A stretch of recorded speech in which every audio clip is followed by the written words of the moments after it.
Salut à tous, c'est Maximus et bienvenue dans ce nouveau concept de vidéo où nous allons parler ensemble de super-héros et de leur adaptation au cinéma, en série ou en jeu vidéo, tout ce qui se rapproche et qui se rapporte au monde du comics. C'est maintenant et c'est dans Supermax. Alors pour ce premier numéro de Supermax, je vous propose de parler ensemble du film Wonder Woman qui vient de sortir au cinéma et de revenir un peu sur l'histoire de cette Amazone devenue culte. Commençons donc par la base, à savoir que Wonder Woman est un personnage phare de l'éditeur américain DC Comics. Il faut savoir donc qu'il y a deux maisons d'édition de comics concurrentes. D'un côté, vous avez Marvel Comics qui propose tout ce qui est Avengers, Spider-Man, les 4 Fantastiques et les X-Men. Il y a d'autres personnages moins connus, mais voilà, vraiment, c'est majoritairement les personnages que je viens de vous citer. Et d'un autre côté, vous allez avoir DC Comics. Et DC Comics, c'est, pour faire simple là encore, la Ligue des Justiciers. Wonder Woman, c'est vraiment un personnage essentiel de l'univers DC Comics, puisqu'elle fait partie de ce qu'on appelle la DC Trinity, qui est composée donc de Superman, Batman et Wonder Woman. Le personnage de Wonder Woman, il a été créé dans les années 40, pendant la Seconde Guerre mondiale, mais il est surtout devenu connu du grand public au moment de la série télé des années 70, Wonder Woman, avec Linda Carter et son générique culte Wonder Woman. Voilà, ça c'est cultissime. Et c'est vraiment à partir de ce moment-là que le personnage est devenu un monument de la pop culture américaine et même de la culture mondiale, puisque la série a eu vraiment du succès dans le monde entier. Et d'ailleurs, Linda Carter, l'actrice qui jouait Wonder Woman, a continué finalement à graviter autour de ce monde, puisqu'elle fait depuis plein de petites apparitions dans tout ce qui peut se rapprocher des comics et surtout de DC Comics. Ainsi, au fil des années, on a pu voir Linda Carter jouer dans un épisode de la série Smallville qui raconte la jeunesse de Superman. Elle y jouait la mère de Chloé Sullivan et on a pu la voir surtout plus récemment dans la série Supergirl où elle a le rôle ni plus ni moins de la présidente des États-Unis, sachant que la série date pourtant d'il y a déjà près de 40 ans, mais c'est resté vraiment un monument et la base du succès actuel de Wonder Woman. Mais revenons-en au film Wonder Woman, un projet du studio Warner Bros. Depuis de nombreuses années. D'ailleurs, à une époque, on parlait dans les années 90 de Sandra Bullock pour jouer le rôle. Ensuite, dans les années 2000, on a parlé de Kate Beckinsale, très connue pour la saga Underworld. Et finalement, dans le film Batman v Superman, à chaque fois j'ai envie de dire VS, mais non, c'est V Superman, on a pu découvrir pour la première fois sur le grand écran Wonder Woman, interprétée par l'actrice israélienne Gal Gadot.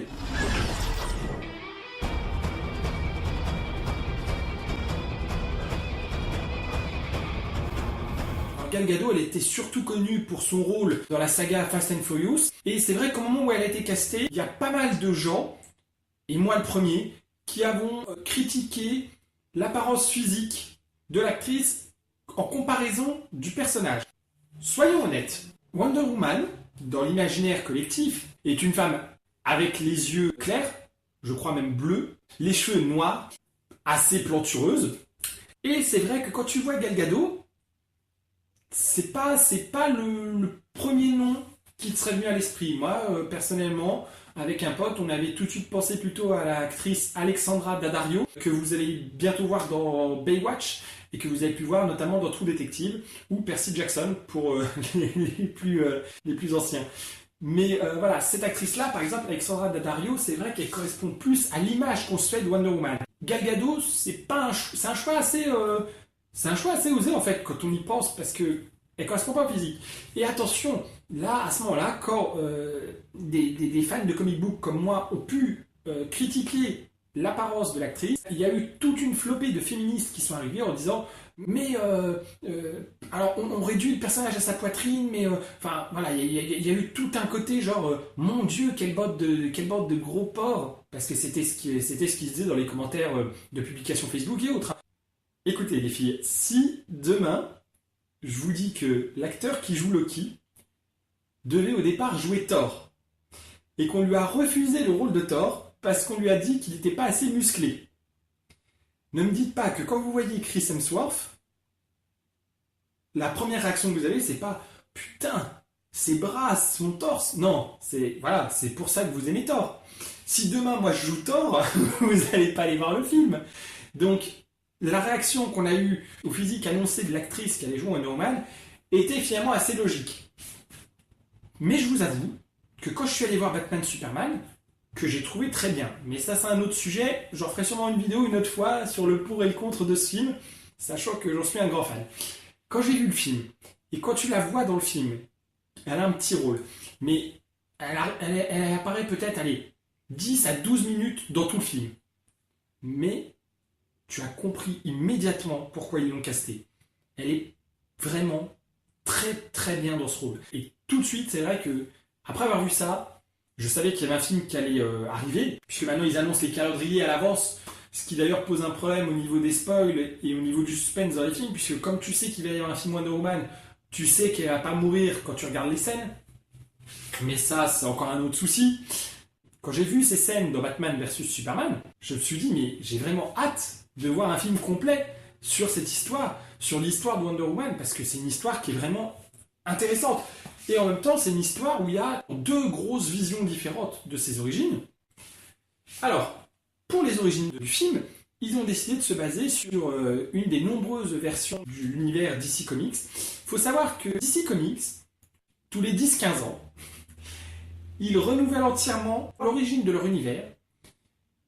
Et donc, ils se permettent de revoir des points de détail sur l'origine des personnages. Par exemple, si vous regardez Flash, la série Flash sur la CW, ou sur TF1 si vous attendez la VF, mais bon, je vous le conseille pas. Si vous regardez Flash, vous savez que sa mère s'est fait tuer par son pire ennemi, et blablabla. Et bien, cette version du personnage, elle date que de 2004 ou 2005. Peut-être même encore après d'ailleurs, je ne sais pas si je dis pas une bêtise, mais enfin en tout cas elle date des années 2000. Et avant, Flash n'avait pas du tout cette origine-là, c'était juste un scientifique qui se prend des produits toxiques sur le corps, et hop, un éclair, et bam, c'est Flash. Et ils lui ont ajouté ce côté un peu pathos, ce côté un peu à la Batman, vous savez, avec une origine, ou à la Spider-Man d'ailleurs, des origines très super-héros, où genre quelqu'un de très proche dans ta famille se fait tuer et que c'est pour ça que tu décides de devenir un super-héros. Voilà, ça c'est vraiment, c'est la base de beaucoup de personnages quand on y pense. Pour Wonder Woman, ça a été la même, c'est-à-dire qu'au départ, c'était simplement une Amazone sur une île d'Amazon, donc composée uniquement de femmes, et qui était guerrière et qui tenait ses pouvoirs des dieux grecs. Voilà, elle détenait ses pouvoirs des dieux grecs, mais plus à la façon des maîtres de l'univers, où c'était Héra, donne-moi ton pouvoir, mais aucun lien de parenté. Ils lui ont ajouté des liens de parenté, un lien de parenté notamment, en faisant la fille de Zeus, et donc une demi-déesse, dans la version New 52, en français Nouveau 52, c'est pour ça qu'ils n'ont pas traduit d'ailleurs le titre de cette série de comics, parce que Nouveau 52, c'est de la merde. Ce reboot, c'est-à-dire ce redémarrage de l'univers DC Comics qu'a été New 52, a incorporé donc des origines divines à Wonder Woman, et c'est cette vision-là du personnage qui a été repris dans le film, ce que je trouve plutôt être une bonne idée, parce que ça permet d'en faire un personnage encore plus imposant et encore plus puissant, et finalement c'est une bonne chose, parce que Wonder Woman, c'est ce qu'on attend d'elle. Mais encore une fois, revenons-en au film. Je viens d'aller le voir, je suis allé le voir ce matin, et honnêtement, j'ai trouvé ça très bien. Bon, il y a des petits aspects techniques que j'ai trouvé dérangeants, des effets spéciaux qui par-ci par-là sont pas forcément au top niveau. Il y a pas mal de scènes de combat qui sont ralenties façon Matrix ou Donjons et Dragons, et je trouve que c'est un peu problématique parce qu'on est en 2017 et que ça c'est des films qui datent d'il y a 15-20 ans, et c'est un effet qui est en train de se démoder. Et il est vraiment utilisé à outrance dans le film, donc ça j'ai trouvé ça dérangeant. Autre point négatif, la musique du film, à l'exception du petit thème qui avait été créé pour Batman Superman, et qui lui est vraiment très bien épique, tout ça, le reste de la musique est assez plat. Sinon tout le reste du film est vraiment formidable. Je vous conseille d'aller le voir, vous allez vraiment pas regretter, c'est un bon film, et alors, vraiment Gal Gadot, mais là elle est magnifique. Alors magnifique aussi bien physiquement que dans son jeu. Je pense qu'au final c'est le choix parfait pour jouer Wonder Woman, parce qu'elle arrive effectivement voilà, à avoir ce côté candide. C'est-à-dire qu'il y a des scènes où vous avez l'impression qu'on est dans le Superman des années 70 avec Christopher Reeve, côté très naïf et à la fois plein de bonté du personnage, et en même temps il y a d'autres passages où vraiment c'est une guerrière et c'est une tuerie quoi. Et elle arrive à allier les deux sans jamais que tu te dises c'est bizarre, c'est pas... ça forme un personnage qui finalement est cohérent. Seul défaut qu'on peut reprocher au film, et ça va plutôt être une question de guerre entre Marvel et DC Comics, le scénario se déroule lors de la Première Guerre mondiale, et en fait par beaucoup de points, ça rappelle énormément le premier Captain America qui a été fait en 2011 par Marvel, Captain America First Avenger, où ça se passait aussi pour la guerre mondiale, la seconde cette fois, mais donc on a d'un côté la première guerre mondiale, de l'autre la seconde guerre mondiale. À chaque fois les ennemis c'est des Allemands. On a un général qui veut tuer tout le monde, on a un scientifique qui crée des armes de destruction massive dans les deux cas. On a dans les deux cas un personnage principal naïf qui tombe amoureux de militaires. On a pas mal de points communs vraiment et la comparaison va être inévitable entre les deux films, tellement ils se rapprochent. Et en même temps, personnellement, j'ai adoré Captain America First Avenger, justement pour son côté old school et son héros plein de bonté. Et je crois que c'est ce qui fait aussi que du coup j'ai forcément aimé le personnage de Wonder Woman.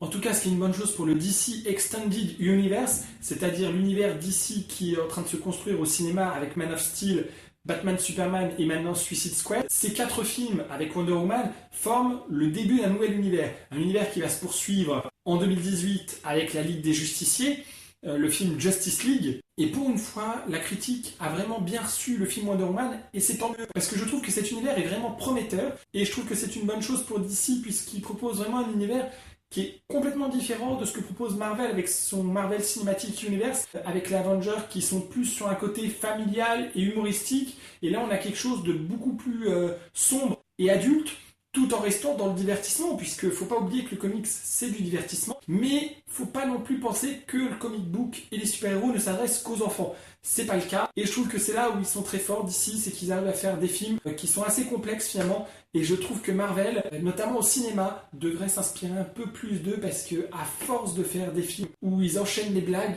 ils sont en train de devenir une sorte de parodie d'eux-mêmes. Mais là encore, c'est un vaste sujet qu'on abordera dans une autre vidéo. Si cette vidéo vous a plu, en tout cas, n'hésitez pas à mettre un like, commenter, partager. Dites-moi justement aussi dans les commentaires s'il y a des sujets dont vous voulez qu'on parle dans les prochaines vidéos. On peut parler de Marvel, on peut parler de DC Comics, on peut parler de séries, de jeux vidéo, on peut parler de tout. Je ne suis pas un spécialiste de tout, mais en tout cas, je suis un grand fan de cet univers, de l'univers des super-héros, et ce depuis ma plus tendre enfance. Donc, c'est avec plaisir que je ferai une nouvelle vidéo là-dessus et que je continuerai ce nouveau concept qui est Supermax. J'espère que vous serez au rendez-vous et je vous dis tchuss et à la prochaine. Et surtout, pour être sûr de ne pas louper les prochaines vidéos, abonnez-vous. Pour cela, rien de plus simple, il vous suffit de cliquer sur la petite image en bas à droite.